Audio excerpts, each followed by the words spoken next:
Hey, what up everyone? I'm Sinnycool, and this is FROMSoft Cheese. And today, back on Dark Souls Remastered for the last time. Maybe, we'll see, but this is the Gwyn fight, the Seath fight, and a couple of other things. The credits roll, so I don't know. We might farm a couple things after this and continue with the series, but it is wrapping up very shortly after this. First part here, showing you how to get the Avelyn. Do you want the Avelyn? Well, this is how you get it. Gotta change this stair set over so you can go all the way to the top.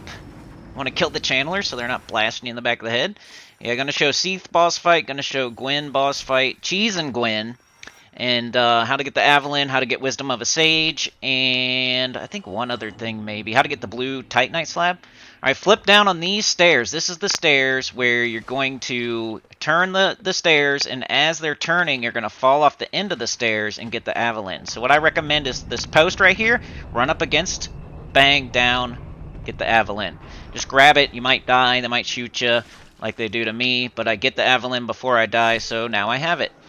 Yeah, the only tips I can give for that is as soon as you turn the wheel, run to the second to last pillar, run against the stairs as you drop off the end from the second to last pillar to the last pillar. Kind of rub against the side. That just seems to be enough time to drop right onto the top of the bookcase and get the Avelyn. You might need to try it a couple of times. It did take me like 2 or 3 tries, but we got the Avelyn, repeating crossbow, cherished by the weapon craftsmith-itis. Its elaborate design makes it closer, blah blah blah, to a work of art. But that's how you get the Avelyn right there. You got to go up those stairs. You got to switch one stair set over so you can go all the way to the top. Then you got to flip down onto the other stair set. You got to turn that one, and then you got to walk off the edge. It was just the right timing. And in the clip there, I showed you the right timing. Here's how you get the Wisdom of the Sage achievement. The hardest part is going to be this part. So hopefully you just have all the easy to get sorcery spells, including just everything. And this is the hardest part, so I'm showing the hardest part. You talk to Big Hat Logan here in the Duke's Archive, so you got to free him. You got to free him in Sin's Fortress. You got to talk to him at Firelink Shrine. You got to free him in Duke's Archives, and then he should be right here after you free him in Duke's Archives. And you talk to him, and you buy every one of his spells. You have to buy all of them, whether you already have them or not. Just buy him out to where he has no spells. Then he'll start talking like gibberish, and then you'll reload your game. You go to your cell where you got sent, or actually, no, you go to where you died to Seath the first time. So when you get cursed and you die to Seath, you go all the way back there. He should be in there naked, wanting to fight you hollow. So if he's not there, just turn your game off, turn it back on, and he should be there. And then you'll kill him there, and you'll get the White Dragon's Breath. I did not show that fight, forgot to record it. But this is the main thing, buying all of his spells, freeing them both of the times, continuing with this quest line. Buying all of his spells makes him go crazy. He turns hollow. He'll be back where you first encountered Seath, where Seath, it's like an automatic death, and you get cursed and all that, and they send you to the cell. So go to that boss arena where you died to Seath, and he should be in there, and he'll be trying to fight you. He's not too bad, and you should be able to beat him. And then once you kill him, you'll get the White Dragon Breath sorcery spell, and that should be the last one you need for Wisdom of a Sage. Alright, just showing you heading down. We're going to go fight. We're going to go get the blue titanite slab, and then we'll fight Seath. I'll show you how to get that blue titanite slab. It's kind of crazy because you need to walk over the invisible pathways and all that. Make sure you get Seaglend out here too. But here we are. We went through the little cave with the crystal lizards in it, and we're just shooting a bow down at the ground. So if the arrows stick in the ground, you know you're safe to proceed. If they sail off like that, you need to turn a little bit. So that's all you do. It's pretty easy. You can use prism stones as well. I always have arrows. I always have a bow. I cheese a lot of stuff with a bow. I always have plenty of arrows, so that works better for me than buying like a bunch of prism stones. Plus, I don't know, just better. I feel like it's better to use the bow and arrow than the prism stones. It's easier to shoot the bow into the ground than it is to do with prism stones. But that's the blue titanite slab in case you're going for, fully upgraded enchanted or magical weapon, whatever the blue one does. You might need a blue titanite slab, and that's where you get it. So now I'm going to show you how to get back, because I just started recording halfway through. You can see the snowflakes will hit the ground too. But just to double check, you're going to want to use your bow. It definitely curves. There's probably some guides out there that show you exactly how the path goes. But shoot your bow and arrow and don't step forward unless your arrow hits the ground. Look for the snowflakes to know what direction to shoot your bow in. So it's like a combination of the two. You're looking at the snowflakes so you know what direction to shoot your bow in. And then you shoot your bow, and then you walk to your arrow. Shoot your bow, walk to your arrow. Shoot your bow, can't, went through the floor. We're going to change direction now. Just look a different way and shoot your arrow down at the ground until you find which way it is. Now walk to your arrow. Shoot your bow, walk to your arrow. Just do that over and over and over. You can do that at any spot where you think there's an invisible pathway. I think there's only a couple. It's like the first one after the golem there, before the golden golem, but after the blue golem there's like one, but it's really just straightforward, and you can just use the snowflakes on that one. I don't use a bow on that one. The only place I actually use a bow or prism stones is right here, because this is pretty difficult. Every other spot is just straight ahead. You just got to follow the snowflakes.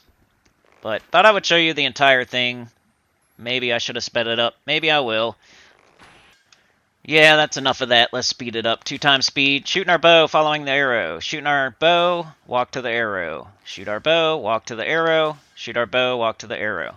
So you're going to want to kill these 2 crystal lizards. I mean, it depends what weapon you're using, but twinkling titanite weapons are usually pretty good, like black knight weapons, so you might want to kill all those crystal lizards. Go check out my video about the Great Hollow, where I show all 10 locations and how to respawn them. Alright, here we got Seath. So I don't have too much cheese for this. There is one thing you need to do that will help you. I did get the Moonlight Greatsword, finally. I got the Knight's Honor achievement. I have all achievements now. I've had it before, like I got them all on Xbox way back in the day, but I now acquired all achievements 2 times in my life. Knight's Honor, just all of them. And one of the ones I missed was Seath's Tail. And the way I was able to do it, I had to do it on New Game Plus 2. You gotta go there anyway to kill Sif, to get Sif's soul 3 times, to get his 3 boss weapons, but make Seath destroy his own crystal. You know how you can't harm Seath until the crystal gets destroyed? Well, stand by the crystal, like stand behind it. I don't know what I'm doing right now. I think I'm just looking for it. I don't know if I do it in this fight, but in the fight where I got the Moonlight Greatsword, I stand behind the crystal, and then I allow Seath to destroy the crystal, which will make him stagger, and then you can go and attack. Like I did it the dumb way right there, but yeah, just let him do that. That way he's so super close, and then you just run around behind him. Using Dusk's Crown, I'm using the sorcery ring, the bellowing, I think it is, that increases the strength of your sorceries. So really great way to kill some of the end game bosses. 4 Kings, Seath, Gwyn. Use sorcery. Use your Dusk's Crown. Use your bellowing ring. Both things increase your pyromancy power, and great chaos fireball. You get that by joining the Covenant in by Izalith, Daughter of Chaos Covenant. It's a really good spell. Great Combustion's a really good spell. Those are my 2 favorites, probably. Great Chaos Fireball and Great Combustion, and Iron Flesh. Power Within's good too. But get behind his leg right there. That's what you're going to want to do. When he does this, just get the heck out of there. When he's slamming his tails around, just get the heck out of there. Get behind the first set of tails, and the first set will push you as he's turning. Sometimes they'll push you along with him, and you can just hit him from the side. Like, I don't normally damage him from the front or the back. Usually it's from the side in between the 2 tails. And then with pyromancy, most of the time, 'cause it's just easier to get to my spot and then throw pyromancy, or get right here and do a bunch of great combustion. Don't want to get cursed using the wood grain ring. So wood grain ring and I think bellowing, maybe ring of favor and protection. But he's almost dead, just gotta run in there and get one more hit. But to get the Moonlight Greatsword, make sure he destroys his own crystal, run all the way around behind him, and make sure to hit the tippy nipple of the tail. You can hit the tail, and you can be hitting the tail the entire time, and if you're not hitting it in the right spot, you're not going to get the Moonlight Greatsword. You got to hit the very tippy top of his tail, and sometimes that's hard to do because his tail will be in the wall and stuff like that, so you just got to get him out in the middle, and then run around behind him and just hit the tip of his tail, and you'll get it done. Alright, here we go. This is Gwyn. This is what you've been waiting for, how to cheese Gwyn. So, finishing off this Black Knight, it's important because we've been doing the Solaire quest this whole time, right? We talked to Solaire by the Dragon Bridge. We talked to him at the Sunlight Altar, even though that's probably not necessary. We used him in the Gargoyle fight. We used him in the Gaping Dragon fight. We talked to him, you know, we used him in the Centipede Demon fight. We killed the Sunlight Maggot before that, so he wouldn't get infected by it and turn hollow. And, yeah, the main thing is kill the Sunlight Maggot. Get the shortcut from get the shortcut from ranking up in the Covenant, and open that shortcut up so you can kill the Sunlight Maggot so it doesn't infect Solaire. But also follow his questline along the whole time too, so he's available here. Make sure you're human form, Dust's Crown, Bellowing Ring. Yeah, that's it. Human form, Dust Crown, Bellowing Ring. Bring your Iron Flesh. Bring your Great Combustion, especially, and then your Great Chaos Fireball at least. And here's the summon sign if you've never seen it before. I have never brought Solaire into this last boss fight until now. It's the first time I ever did it was right here. Because it's difficult, man, just to get his, all the way through to... I've never got Solaire here. But what you want to do first is clear out the Black Knights. Even down these two down here, the Halberd one and the Great Axe one. Clear these all the way out before you summon him in. You don't want him taking damage before he goes in there to fight Gwyn. Just get this one. Pretty easy. They're pretty slow. It's a nice spot. I like this, the altar. All these repeating Black Knights if you want to get some chunks or maybe their weapons for Knight's Honor if you need their weapons still. Like, this is a pretty good spot for Black Knight stuff. You can get their whole set, you can get most of their weapons, you can get chunks. The Silver Knights were honestly harder to get their weapons than the Black Knight weapons. But there's the Halberd. Alright, we cleared all the way to the fog. Now we're going to go back and get Solaire. A little bit more 2 times while we run back to Solaire and summon him. Heading on back up. He should be right there. After the sword one, but before the axe one.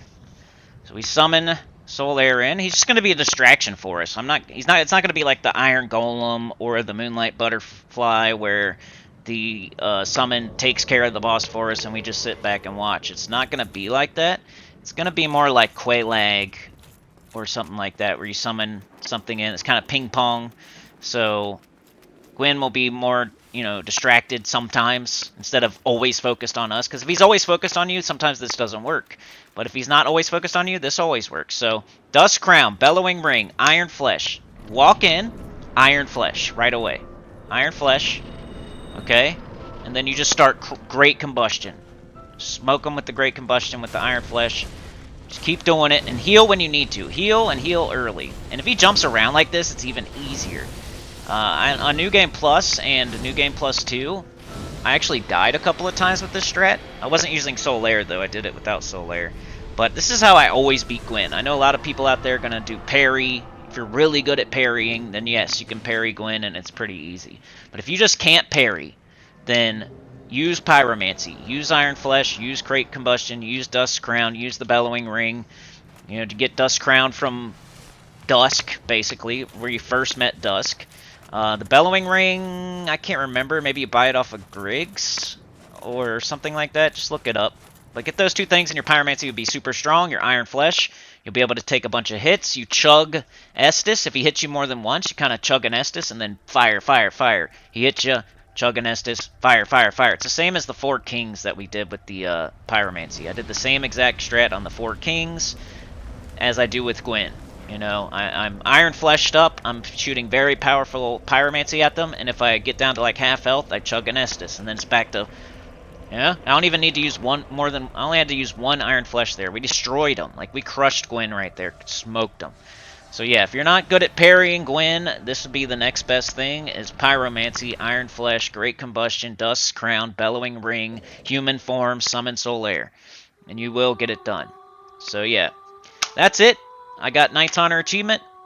I got every achievement in Dark Souls.